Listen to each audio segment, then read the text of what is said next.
Muito bem, pelo segundo dia, manifestantes saíram às ruas nos Estados Unidos para protestar contra o fim do direito nacional ao aborto no país.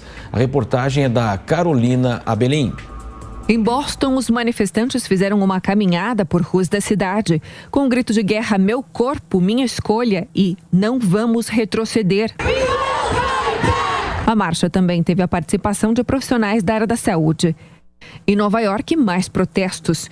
Em um dos cartazes, a frase "aborte a corte". A governadora de Nova York, Kathy Hochul, esteve presente. Em discurso, criticou a decisão da Suprema Corte americana e garantiu que em Nova York o aborto está garantido. Anunciou uma verba de $35 milhões para reforçar a saúde no estado para mulheres que venham de outras regiões. We allocated $35 million to support our abortion providers to be able to help our sisters across this nation. Novas manifestações também foram registradas em frente à sede da Suprema Corte em Washington. A estudante Micaela, de 23 anos, diz que o aborto é legalizado desde que ela nasceu e que nunca imaginou que iria às ruas para protestar por algo que sua mãe e sua avó se manifestaram no passado. Pelo menos 8 estados de direita já impuseram proibições depois que o tribunal derrubou as proteções constitucionais para o procedimento. Muitos temem que a Suprema Corte, que desde o mandato de Donald Trump tem maioria conservadora, possa agora focar no direito ao casamento entre pessoas do mesmo sexo ou à contracepção. Roberto Mota, você já morou, inclusive, nos Estados Unidos. Qual que é a dimensão, de fato, dessa decisão, Mota? Essa decisão é, às vezes, complicada para a gente aqui no Brasil entender por causa da dinâmica americana. Os Estados Unidos são uma democracia republicana de verdade e uma federação onde os estados têm grande liberdade, inclusive os estados têm a sua própria legislação penal. O que aconteceu aqui, Marcelo, é o seguinte: a Suprema Corte derrubou uma decisão que ela mesma havia tomado em 1973. O que dizia essa decisão de 1973? Nessa decisão, a Suprema Corte tinha reconhecido a existência de um direito fundamental ao aborto, que estaria de forma implícita na Constituição americana. Agora, nessa nova decisão, a Corte diz o seguinte: aquela decisão de 1973 foi um erro.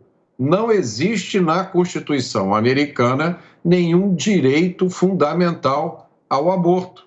Então, essa decisão de hoje, ela é uma decisão contra o ativismo judicial. O que o ativismo judicial faz no caso da Constituição? Ele reinterpreta a Constituição para criar direitos que, na verdade, não estão lá, né? Foi isso que aconteceu na decisão de 1973. E aí tem uma frase até interessante do juiz Samuel Alito, que está nessa decisão de agora, que diz o seguinte: o aborto apresenta uma profunda questão moral. A Constituição não proíbe os cidadãos de cada estado de regulamentar ou proibir o aborto. Com essa decisão de agora, nós anulamos a decisão de 1973 e devolvemos aos estados a autoridade para regulamentar ou proibir o aborto. Então, com essa decisão da Suprema Corte agora, cada estado decide como quiser. Só para a gente frisar, né, Mota, falamos sobre isso ao longo dessa semana que passou. Essa decisão da Suprema Corte, então, ela não proíbe o aborto, ela retoma o que está previsto na Constituição e agora cabe aos estados definirem suas próprias leis sobre o assunto. Exato, Lívia. E a reação violenta de alguns ativistas, como a gente viu aí na reportagem, é porque eles gostariam que a interpretação da Constituição dissesse que o direito ao aborto é um direito fundamental. Isso é uma tendência no ativismo judicial, né? As pessoas têm um desejo qualquer e querem que esse desejo seja transformado em lei obrigatória para todos, dizendo que esse desejo delas é um direito que está na Constituição. A gente vê muito isso acontecendo aqui no Brasil. Então, essa decisão da Suprema Corte americana é muito ilustrativa Porque, na verdade, o que a Suprema Corte disse, em outras palavras, foi o seguinte: aborto não é problema da Suprema Corte. Aborto é problema dos legisladores. São os votos dos cidadãos elegendo os seus representantes que vão decidir se o aborto deve ser proibido ou permitido.